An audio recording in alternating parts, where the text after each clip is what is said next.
You're listening to the Autism Weekly podcast. Each week, we share community voices and bring light to stories that increase awareness, acceptance, equity, access, and inclusion.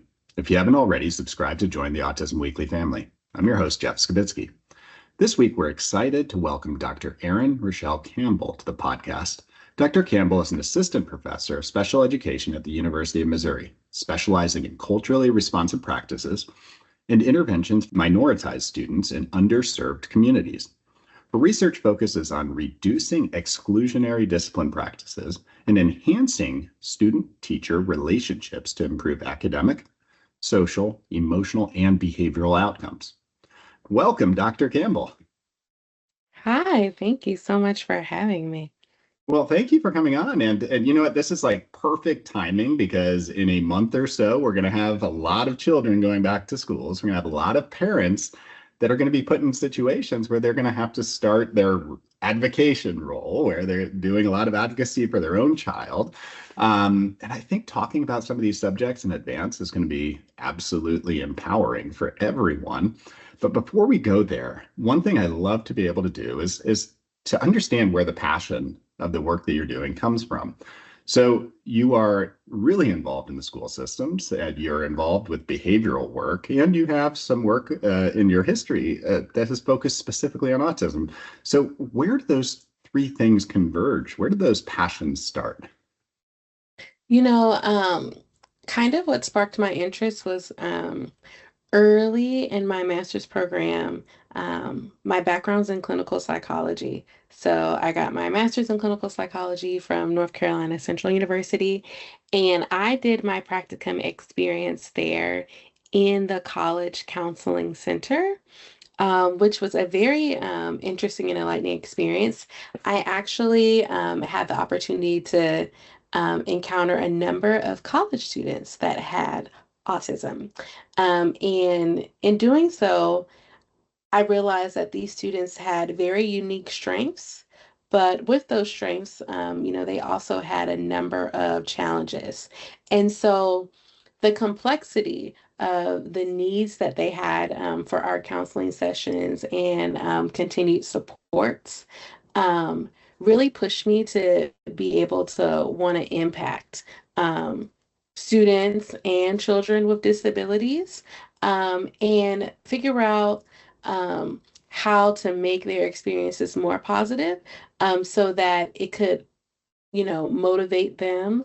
Um, into understanding more of, what was going on with them and kind of not to focus on things that made them feel different than others was really what I was driven to do. And then I also wanted to work in a field and do something where I could develop effective interventions for these students, and specifically even looking at minoritized students that have autism. Yeah, and I mean, I hear just kind of as you're talking through this in my brain, what I'm hearing are empowerment, empowerment, empowerment.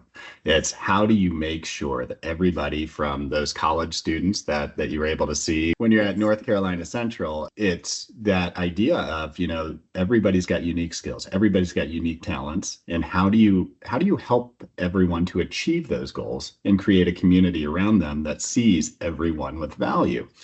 Um, I would imagine that's so much harder with minoritized students.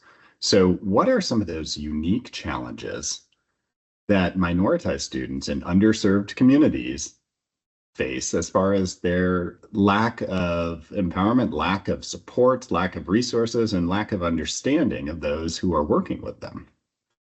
Yeah, so well, you touched on a couple. So oftentimes students, who are being educated in underserved communities, their schools, their neighborhoods, they do lack resources. Sometimes teachers and administrators in those specific areas in those schools, sometimes their expectations are lower for that group of students, which can really be negatively impactful. And then oftentimes because they're often, given, hand-me-down curricula or things at another school or area is no longer has use for.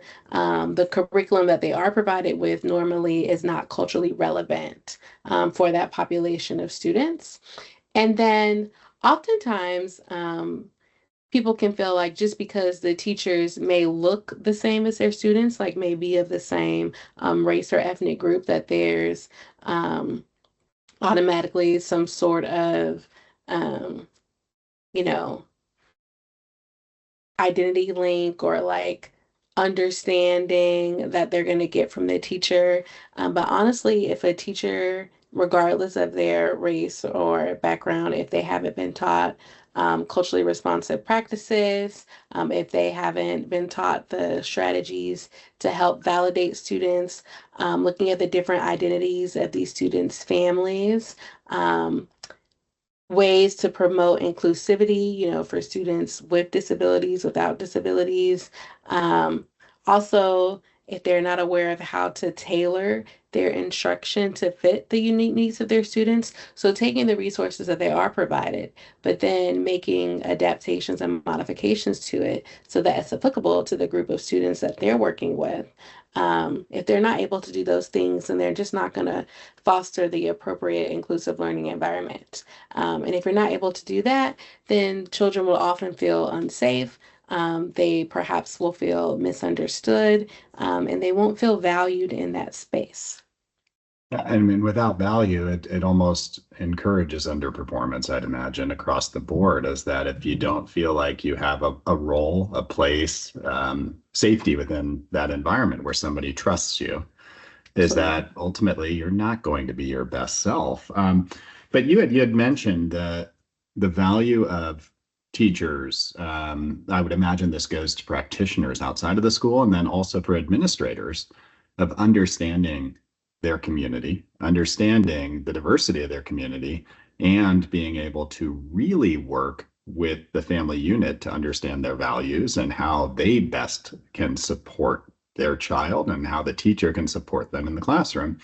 But what happens when that communication and that understanding is not happening, or it's devalued, and it's kind of, I'm going to push my particular teaching agenda regardless of what's important for that individual, that community, that culture, and I'm going to still do it my way versus understanding how to be more responsive in the care. Yeah, so, oftentimes when that happens, and I see this oftentimes with new teachers who are really excited, or you can see this with some of your more seasoned teachers who they're like, this has worked for, 80% of my students for however many years. And what happens is you never build that rapport with that child's family.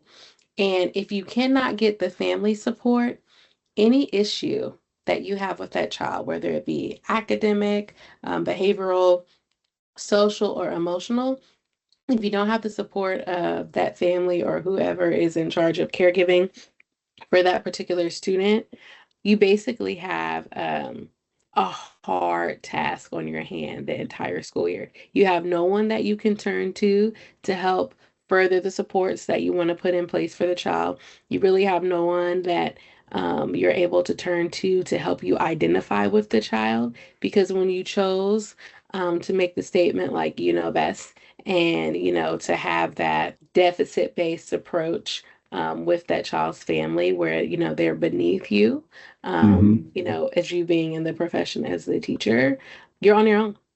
Yeah. And oftentimes when you have an administration team who has other students that they're also trying to wrestle with and get supports for, and they see that the family communication is not there or that lifeline is just really dead, Mhm. then everyone's just doing what they can to tolerate the child in the space. And in tolerating the child in the space, that student doesn't get what they need academically, and you as a teacher just it contributes to your burnt out calculator. Um, Absolutely. yeah, so And I could it's see that contributing immediately, just even in a dynamic that would be saying it's a me versus you, and us versus them dynamic of kind of Mhm. how the school day would be going for that individual. Is, the teacher now is saying you're resistant to what I'm trying to do.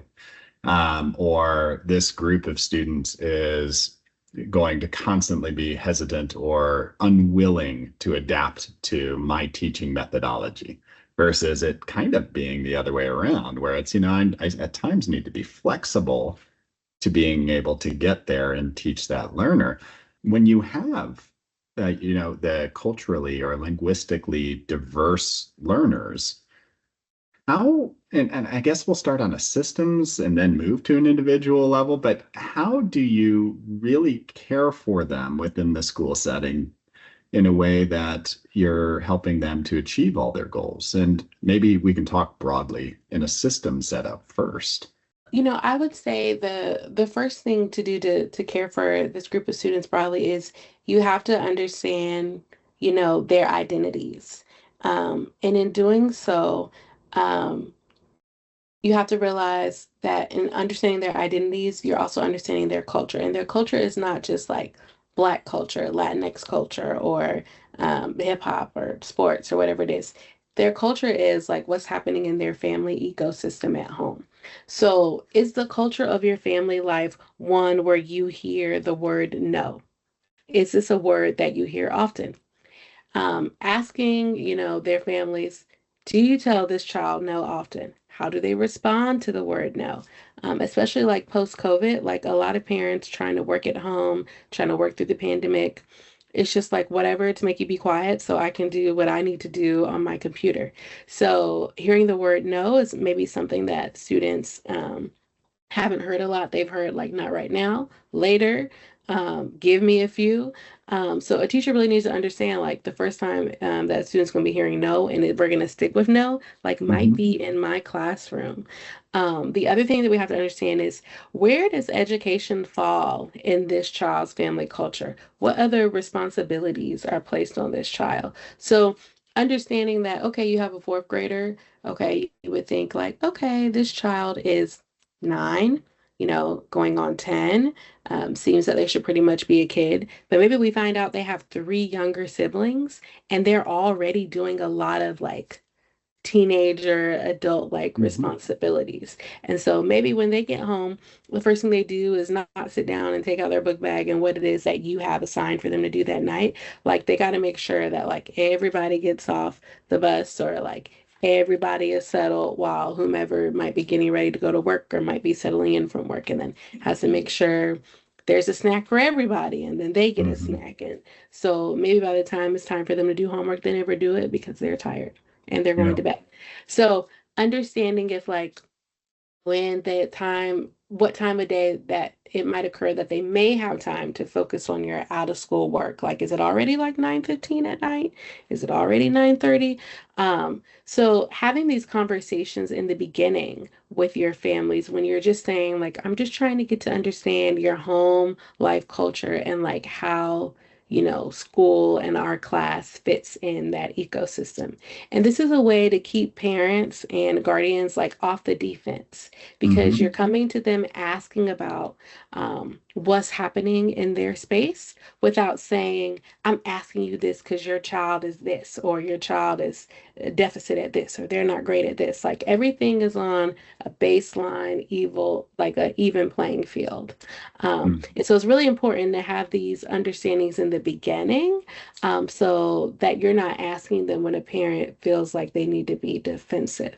And so this Mhm. way, if all of a sudden you're sending homework home and it's never coming back, or you're sending, sheets that need signing or screeners that need filled out and it's not coming back, you can go back to this little quick interview you did with this family and be like, oh, mom works overnight. She comes in at 7:45. The bus is picking up at X. Like, I just need to try and connect with mom like at 2 p.m., like maybe when she's getting up or with dad or whomever. Like, go back to that and see how you can understand and connect with that family versus approaching them where you're saying, this is wrong, this isn't right with your kid. And now I want to know, like, what's your problem and what y'all doing at home? Um, Yeah. so the best way is to form that partnership and then use what you learn in that partnership to shape how you're going to educate that child. And it might be for that particular child, they need to go in a classroom where a teacher is more flexible in their thinking, not to the teacher who is like, well, I send homework home and if they don't do it, like it's zeros and they're just, they're not going to pass. Like, Hmm. you wouldn't give a child whose parent kind of expressed those concerns that sort of teacher. You don't want to put them with a teacher who'll be like, well, I'm on the fence about homework. Like, such and such gets here early because they come to, before school care, or they eat breakfast here every morning. I can see what amount of homework they can accomplish during that time, you Yeah. know, and I'll grade them based on that, because I know they can't do it at home. Um, Hmm. so just real having the teacher that's going to be empathetic and understanding to what's needed for that child's success, because no one became a genius off of homework alone. So that's what I like to tell teachers, like, homework is not indicative of that you're even teaching the students anything. You don't know who did that. Yeah, absolutely. And what I'm hearing, like, I mean, just the general concept of that partnership and how important that is and where it actually starts. I think a lot of us don't realize all the advanced planning that administration has to do to be able to make sure they're setting a child up for success. But Hmm. beyond that, the way that and I'd love that if you could correct me if I'm wrong, but the way that you were defining culture, as far as, you have to actually be looking at the experience plus the identity to be able to really be able to understand where Hmm. culture impacts a child, a family unit, an individual. Um, is that oftentimes, like you said, is that we get into this overgeneralization with culture where we stop at, like almost like the visible part of somebody's culture versus kind of digging deep and asking questions. So when you're trying to set up that system, a lot of us go with assumptions, and that I think causes more harm than good. When Right? you're coaching folks, how much is it as far as that ability to ask the right questions, the listening? Are there tools that schools should be using or to be able to help guide their teachers because the teaching profession isn't necessarily seasoned all the time?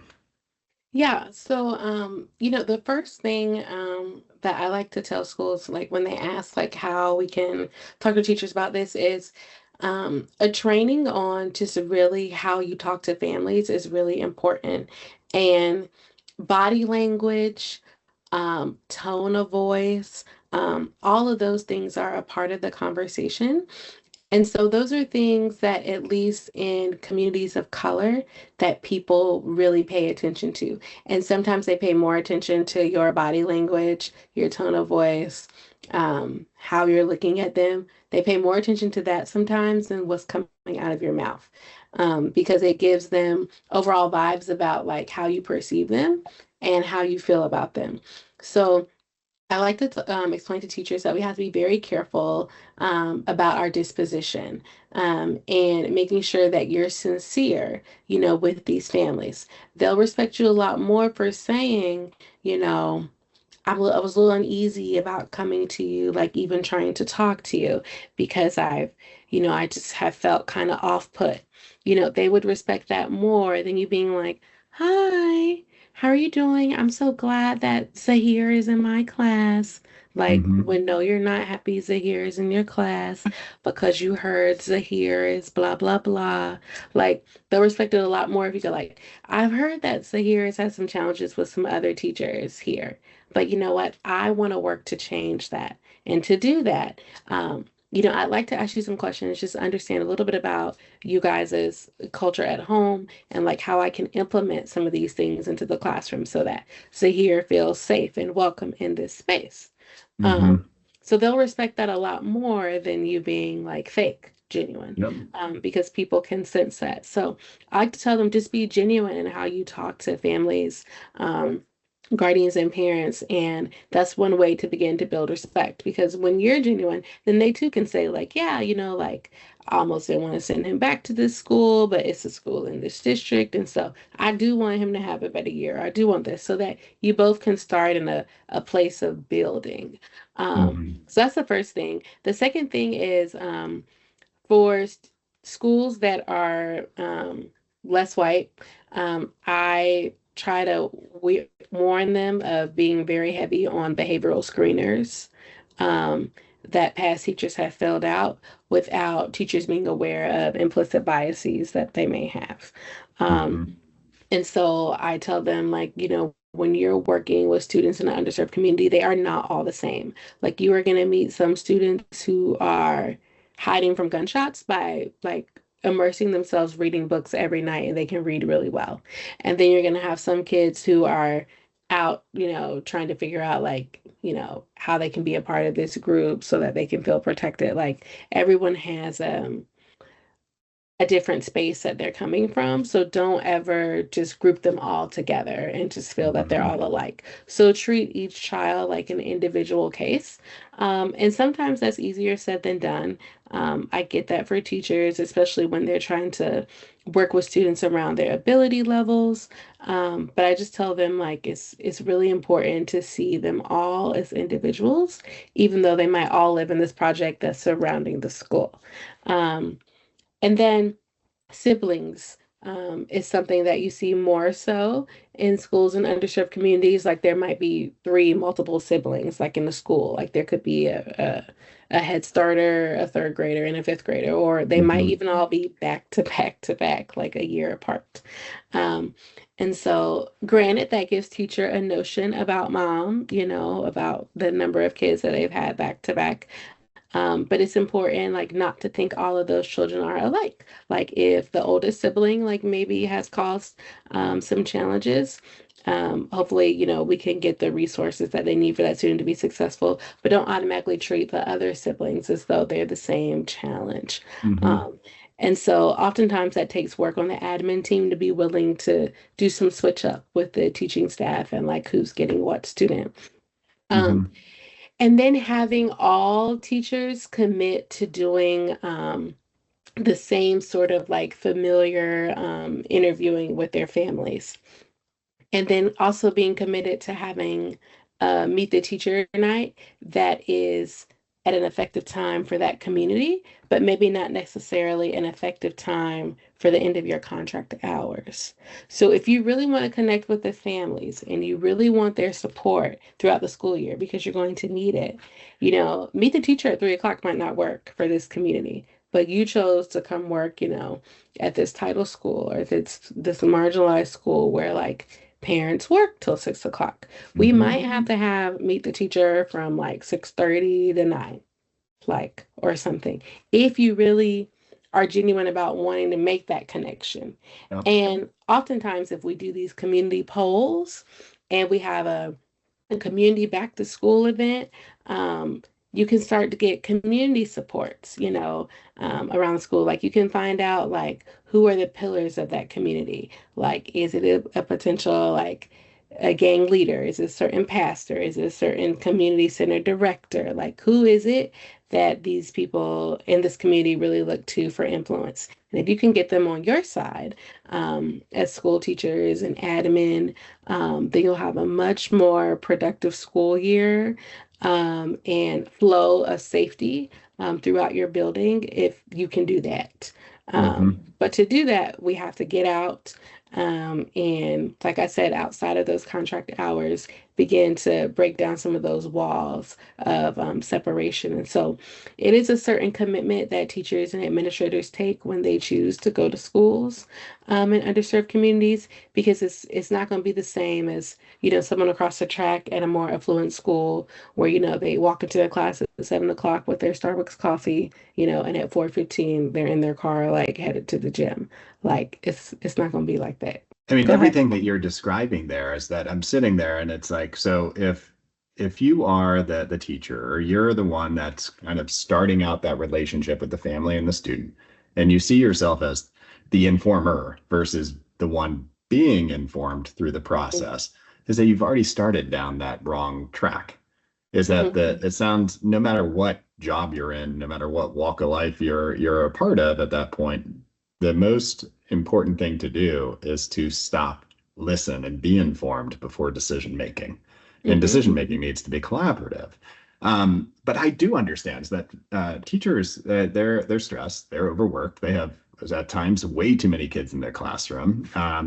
Their disposition and frustration, like you described, it's you're gonna see that in the body language. When somebody's fatigued and tired, it's going to be there, but it does sometimes lead to bad decision making. So, I mean, how do you improve that student teacher relationship when you have these risk of emotional behavioral disorders, which obviously are taking a toll on the teacher as well, just because they're trying to navigate 35 kids at one time sometimes, and they just don't know how to be able to make it happen. And you can see that frustration boiling, and then they might choose an exclusionary practice. I want this child out of my class. Yeah, yeah. So the first thing is like building that trust with the student. Because any student who suffers with some sort of emotional or behavioral disturbance, um, trust and empathy is something that they look for. And so if that child doesn't trust you, it doesn't feel like you're genuine or you really care about them, um, they will always do things to be in the offense of you. So, really working to build that trust through showing empathy toward that student and then also being consistent in your communication. So, that checking in, that making them feel emotionally safe is really important. So, that's where like check in, check out comes from in our research literature and why it's effective for students with emotional behavior disorders or whom are at risk because they do like that touch base. Um, Traditionally, check in, check out is done with like an administrator, an assistant principal, a behavior dean, someone other than the classroom teacher.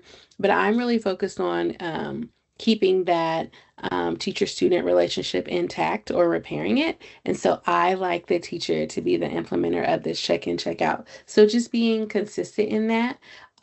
Teachers being educated and using positive reinforcement, making sure they're setting clear expectations and not making assumptions that these students know how to behave or act in the ways that they are requesting. And then just creating a safe and supportive learning environment. And also remember that safe and supportive isn't always like five tables across the room with five seats at each table and butts in every seat for 50 minutes at a time. Like that's not always a safe and inclusive learning environment. Like it might look like, you have these groups of tables, but maybe they're all not in chairs. Maybe we have some flexible seating. Maybe you have some even standing up with a clipboard because they just work better if they can just wiggle and widget. Like being flexible and what that safe and inclusive environment looks like. And then the other thing that I like to mention in improving these relationships is beginning to implement some sort of social and emotional programs to help students develop this self-regulation and interpersonal skills. This is something, in the last 5 to 7 years that has been forced upon teachers in schools, even more so post-COVID, but students are coming to school not really knowing how to communicate what they need. And this just isn't, indicative of minoritized students. This is all students, like not really being able to say, like, I'm upset because, or I feel angry or sad because, like, we're not going through those emotions and those things at home in the way in which we used to with our parents. And so some of that could be due to like we have a larger generation of even younger parents who aren't really in tune with their own emotions necessarily. And so since they're not in tune with their emotions, they're not helping their children be in tune. And so we need some sort of programming so that students can effectively communicate what they need instead of acting out or crying to gain our attention and our support. And if we're able to do that, then we can spend more time focused on the curricula and learning. And so to help teachers do this, some sort of amount of time per week needs to be set aside either through social emotional programming or some sort of enrichment time to work on those interpersonal skills. I love that. And I couldn't agree more is that, I mean, when you're looking at those social emotional skills, is that they've deteriorated over time, is that the way kids communicate with each other has become very distant, very passive, and at times as it Very, can very be, techy. Just yeah, very techy. And you can get away with saying and responding in ways with tech that maybe you wouldn't want to be accountable for if you actually had to have those social relationships. But I mean, one of the things that You mentioned a lot of the things on the individual level. Um, my mind always goes to is that one person, whether it's a teacher or an administrator, can't be the one accountable for the entire system. They can help support the entire system, but the peers in this school and the fact that they can help each other to achieve these goals if you set up the right system, whether that's a positive behavior support system. um, I think that empowering the students to kind of understand and take the skills that are being taught and use them with each other is how you create a new system of care. Mm-hmm. What is the role of other students in this process? Because you've done a lot of work with positive behavior interventions. Is how do you encourage a culture of support that goes beyond just the student teacher relationship? Um, so I'd say encourage these supports is we need to look at approaches that help our students develop a sense of belonging in our schools and specifically in our classroom, neighborhoods or ecosystems, whatever the teacher chooses to call it. Um, and in doing this, it will improve their emotional regulation, which will also enhance their social skills. So, like, once they feel safe, then the student will feel comfortable, like beginning to talk, beginning to answer your questions, beginning to respond to prompts, beginning to go and initiate communication with like other people in the classroom, like making friends, building rapport, doing those things. The other thing that I think is really important is promoting equity in your classroom. So, to ensure that all students receive the support that they need, and also equity from the side that they feel protected in your space. So, within the space of equity, like it's not just Black students, white students, Asian students, not just race. It's also like type of family they come from. So if they come from a LGBTQIA family, if they come from a family where they have a disability or siblings or parents or someone with a disability, in their household or in their immediate circle. Like if a comment is made or if a rumor is started or something, there should be some sort of backlash in your classroom that students can see you upholding where they feel protected and safe in your Mhm. space. Because that's where the feeling of exclusionary or not belonging or not being able to identify comes into play. And once a child feels that, it's really hard to repair it or to get it back because Yep. they're like, I'm not safe here. This is just like such and such. And so I like to encourage the use of diversity statements in the classroom. And a diversity statement that you can even come up with together, like, in this room, like all students are able to learn regardless of blah blah blah blah blah, and have it be something that the students repeat daily right after you go through your five classroom expectations and you talk about examples of what these look like when we're doing it and then some non-examples. Then we go through our diversity statement and then talk through the class of, okay, so if we have friends that don't adhere to this guideline or this statement that we have in our room, what do we want that friend to have to do? So Hmm. besides something like an apology or writing a letter, like how will we hold the student accountable for engaging in this harmful act? Just Absolutely. so they can understand the severity of what they're doing at a young age. Hmm. Because oftentimes, kids will hear things and they think they're just repeating words because kids they don't really notice those things until we point them out. Like they Yeah. normally start noticing them like around age, 8 and 9. But before that, like we've got to point out like Timmy's different, or they don't see it. And Hmm. so I think in your diversity statement or somewhere in your rules and expectations, not allowing the outside to interfere in you all's bubble. So if the students weren't taught certain things about each other within your classroom bubble or your space, we refute it as like a lie, Hmm. like just to kind of keep some of the harmful things out Yeah. and keep the teacher from having to fight different little battles that could trigger different kids in different ways. So I think in doing that at the beginning and really explaining to the your students, like you have to protect the health of our class. And Hmm. so, to protect the health of our class, we can't always say what they say on the bus about our friends. We can't come back and tell them it's going to hurt the health of our class because Yeah. you might hurt their feelings and not know it. You might think you're helping, but you're not. So, like, we Hmm. have to protect our space by keeping those things out. And so, that's just the beginning of teaching them to protect their like mental space, but Oh, without saying that term because they don't know what that means. absolutely. Um, yeah. Well, I mean, just even walking through that with you, it's the ability for somebody to eventually access the academic material starts with, can you create the correct social space for that to occur? And I mean, you had mentioned building rapport, you had mentioned equity and belonging, and then just even navigating these social situations is that this is for a lot of kids, school is, a majority of their day, their largest social group that they're having to navigate. Hmm. And it's a place to start harnessing some of those skills of, it's almost more important to be able to navigate social environments than it is to know a simple academic fact. If you can start those learning and the ability to be able to kind of engage others, you're going to be a lifelong learner, Hmm. because you're willing to do so. So I think that that emphasis that you just put on being able to create that social space, that Hmm. comfort, the value of others, understanding differences are important components of any sort of community in order for us to all grow, is that it sounds like that's pivotal for any Hmm. education classroom.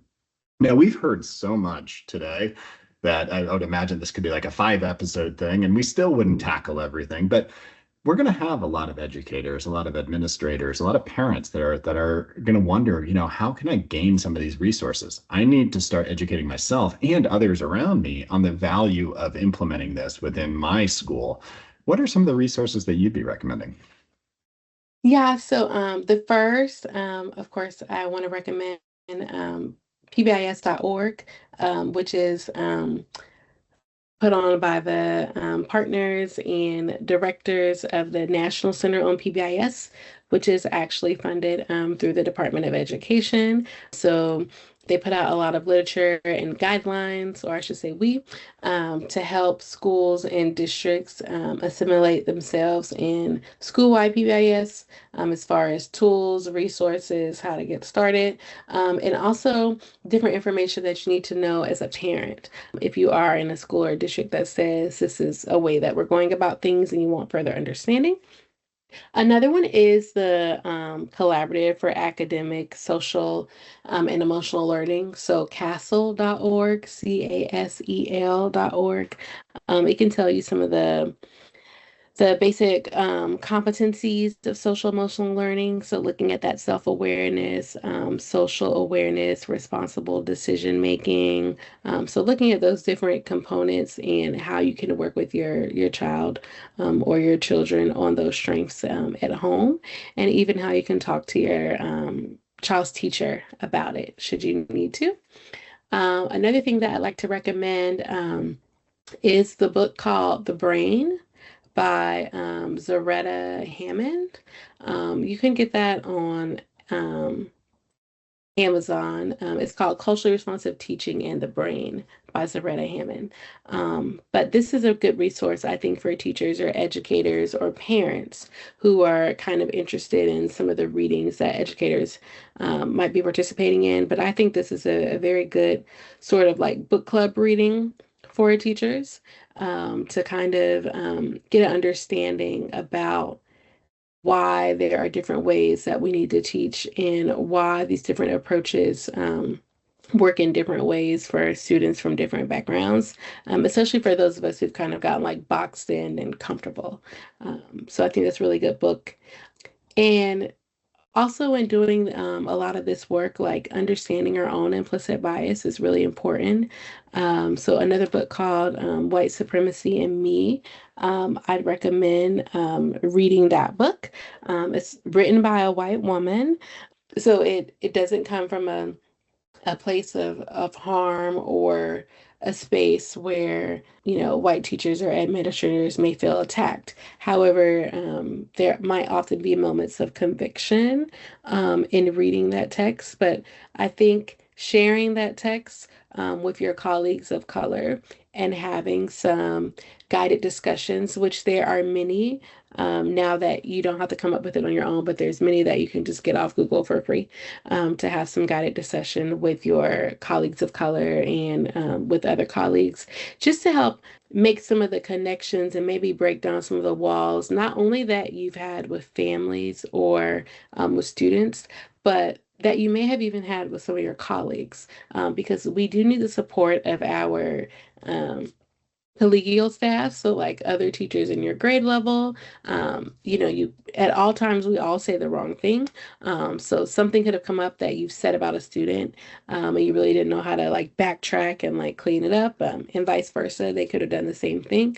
So in working through this book together, you can kind of gain some of those shared experiences and maybe understand like where they were coming from when they made the off-color comment, or where you were coming from when maybe you were triggered by it. So doing some of those things so that we can repair and have really strong teacher and admin teams. So I think that's a good book for those teaming purposes. And then there's a few other podcasts that I'd say are helpful if since you're listening to this one, which is also great. But The Educator's Blueprint is a really nice podcast that's done out of the Missouri PBS Center. So like shameless plug, but they have a lot of diverse practitioners, teachers, and faculty on there that you might find helpful if you're into listening to these sort of like back to school like podcasts. I liked that one before I was a guest on it, so I think that's a good go-to. Yeah, there's so much valuable information out there. And like you said, it's just being able to have those discussions and being willing to be a learner through the process is probably the most important thing. Is then utilizing these resources in a productive way to be able to shape how you're interacting with the community around you. If I can just add one more thing as a parent, I think it's really important to remember that no one's going to advocate for your child in the way that you will advocate for your child. So you cannot hold the outcomes that you want for your child. You can't base it on teacher going to help you, principal's going to help you, counselor's going to help you, social worker. Don't do that. Don't even believe it. I'm not saying that the people in those positions aren't positive people and they don't really want to help your child, because they probably do, but no one wants your child to succeed more than you. So if anything ever doesn't make sense to you, like, you as a parent have the right to question it. And if you Mhm. question something and you don't get the response that you were hoping to get, or that you think makes sense, then you go up that chain of command and question again. And then hopefully my information will be shared through this podcast. So feel free to reach out to me or any other academic, especially in the realm of special education. I know they'd be more than willing to help or support you.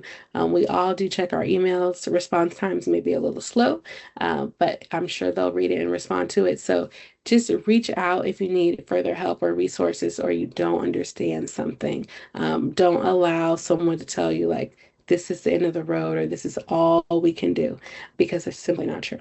That's so appreciative of the fact that you're willing to give your time. And I appreciate the fact that you came on today to be able to share your time with us as well, because it is valuable that you've done so much of this work, and just being able to be out there and to be able to talk about it and start those conversations amongst other people. And now their interests start to be piqued. Hopefully we start to build this momentum of people that are now questioning some of the things that maybe they're seeing within their own school system. So but thank you so much, Dr. Campbell. And hopefully we can get you back on the program some other time to be able to further go into some of these questions and issues. Yeah. Thank you for listening to Autism Weekly. We hope you tune back in next week to learn more about autism in the real world.